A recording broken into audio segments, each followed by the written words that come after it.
සන්ධ්‍යාවක් ඔබ සැමටම අද ලෝකයේ කතා වන ප්‍රධාන මාතෘකාවක් ලෙසින් හැඳින්වෙන කෘත්‍රිම බුද්ධිය නොහොත් ආටිෆිෂල් ඉන්ටෙලිජන්ස් යන මාතෘකාව අඩංගු වන අවශ්‍යතා සහ එහි ඇති විනාශකාරී ස්වභාවය පිළිබඳව කතිකාවක් ගොඩනගන්නට අප දහම් පාසලේ අභිවෘද්ධියාලයේ ලැබූ සිසුන් පිරිසක් සූදානම්ව සිටිනවා. මේ තීරණාත්මක මොහොත ඇගීම සඳහා ගරු සංජීව මෙන්ඩිස් පියතුමන් සහභාගී වන ඇත. Good evening. It's a pleasure to invite you all to this event where we're going to discuss about the artificial intelligence. Today, 1st of March, at the Church of Santa Maria de Pellegrini, you will have the opportunity to attend an evening of discussion about artificial intelligence with the young people who have received the sacrament of confirmation. The two groups will debate on a highly relevant topic. Buon pomeriggio a tutti, siamo lieti di invitarvi a un evento speciale dedicato al dialogo e alla riflessione.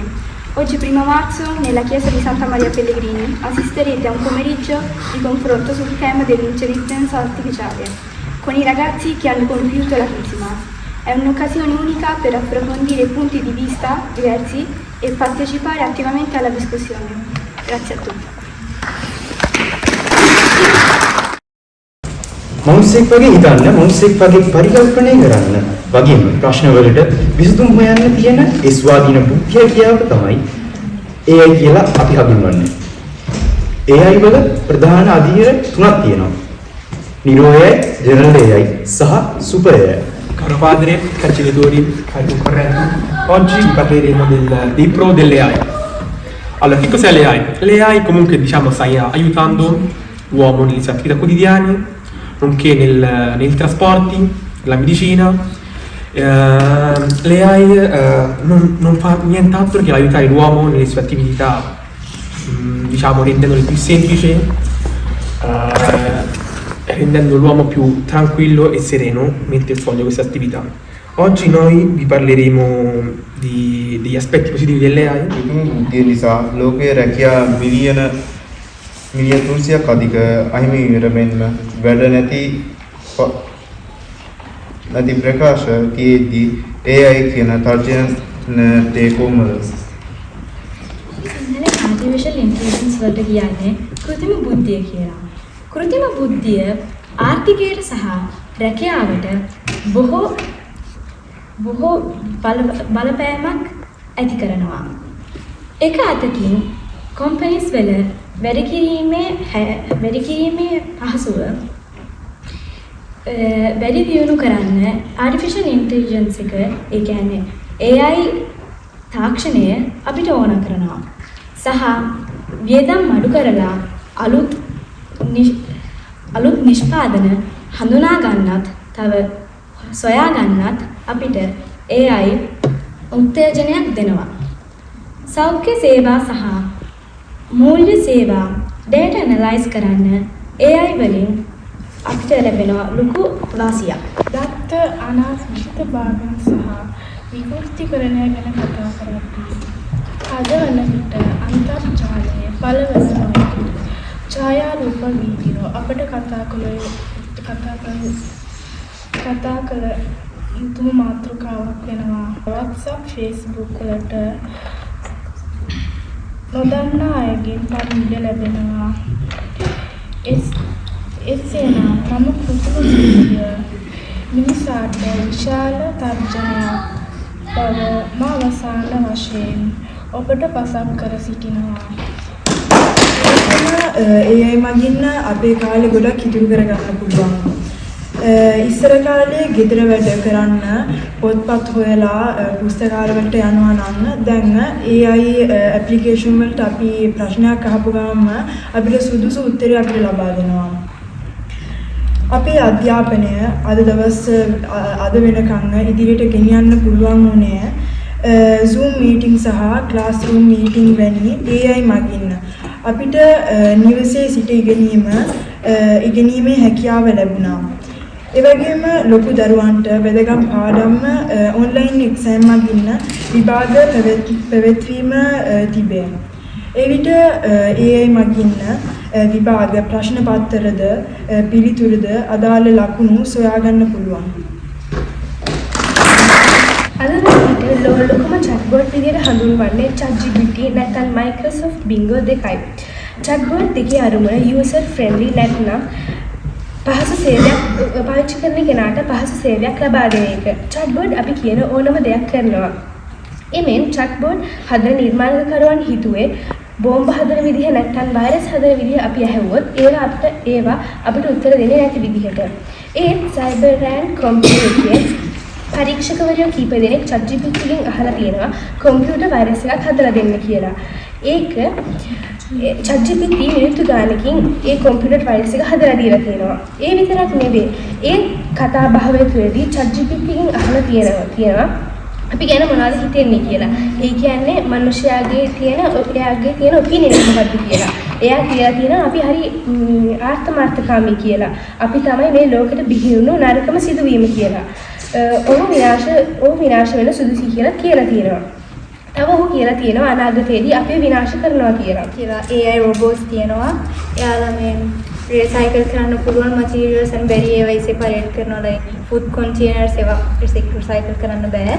and climate පැත්තෙන් බලද්දී NASA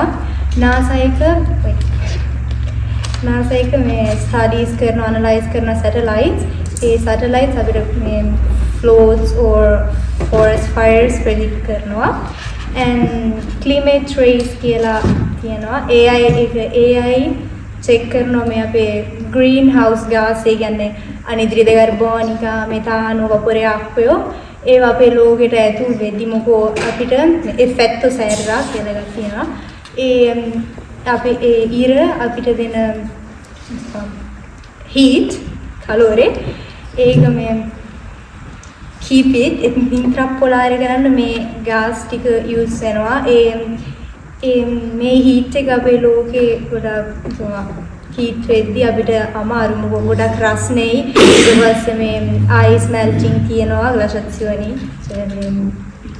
ice melting and ඒකට මේ මුහුද වලට යනවා මුහුද තවත් වැඩි වෙනකොට තවත් floats තියෙනවා. ඒකට අපිට ජීවත් වෙන්න අමාරුයි.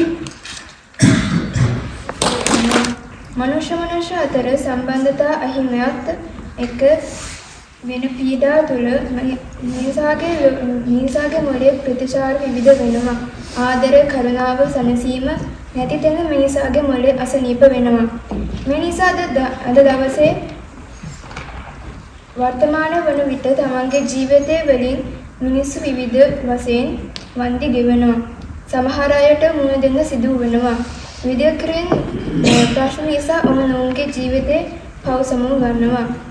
දක්වලට ජපානය චීනය වෙන බොහෝ රටවල් සියදිනි නිසා ගැනීම වර්ත ඉහළ ගිහින් තියෙනවා. කෘත්‍රිම බුද්ධිය නිසා පීඩා වෙන පැවැතෙන අසරණයි. මිනිසුන්ගේ ජීවිතය වලට වගකීම කෘත්‍රිම බුද්ධියට පුළුවන්ද? සම්පූර්ණ අවසරයි.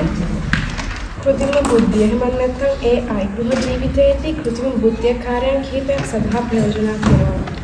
ස්වයංක්‍රීයව එදිනෙදා වැඩ කටයුතු කර ගැනීමට කටහඬ භාවිතය. උදාහරණයක් ලෙස Alexa යනු Amazon ආයතනය විසින් වැඩිදියුණු කරන ලද සහකාරයකි.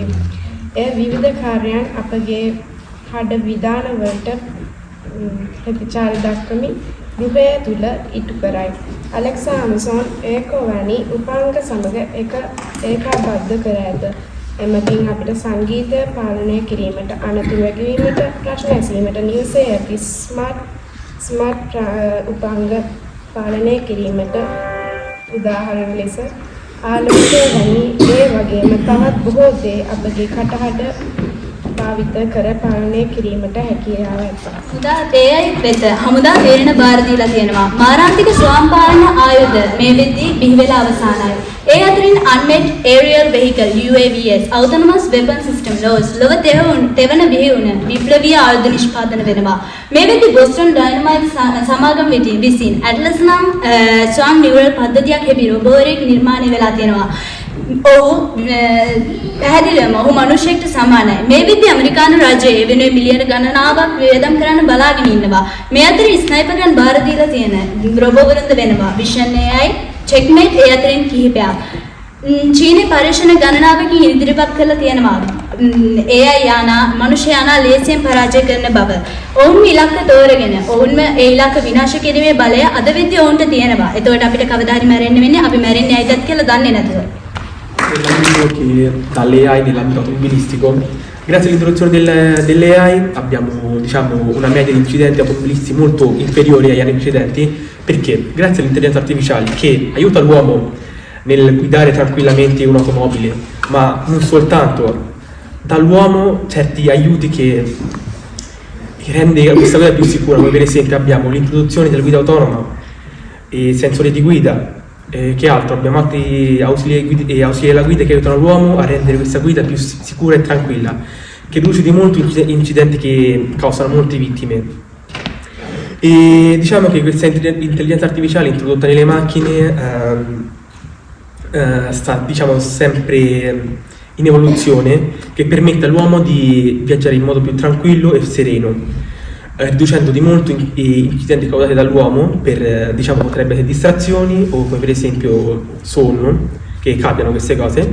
L'AI riduce queste problematiche alla guida, aiutando l'uomo a viaggiare in modo più sicuro e tranquillo. මම බබෙසින්නේ දැන් මේ කියපු හැමදේම අවසන් කිරීමට දැන් අපේ විරුද්ධ පක්ෂයේ කියපු විදියට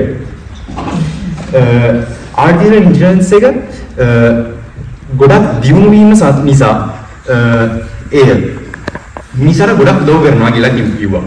ඒ වුණාට ඒ උදව් වලට අමතරව තව ප්‍රශ්න AI විසින් අපිට ලබා දෙනවා. අපි විද්‍යාලන්තයේ කිව්ව විදිහට ඒ භාවිතා කරනවා ආයුධ නිෂ්පාදනය සඳහා. ඒ මගින් මිනිසුන්ට බොහෝම අනතුරු සිදු වෙනවා. ඒ වගේම ගොඩක් වෙලාවට අපේ ඩිවයිස් වල තියෙන Google Maps වගේ දේවල් හැම වෙලෙම 100%ක්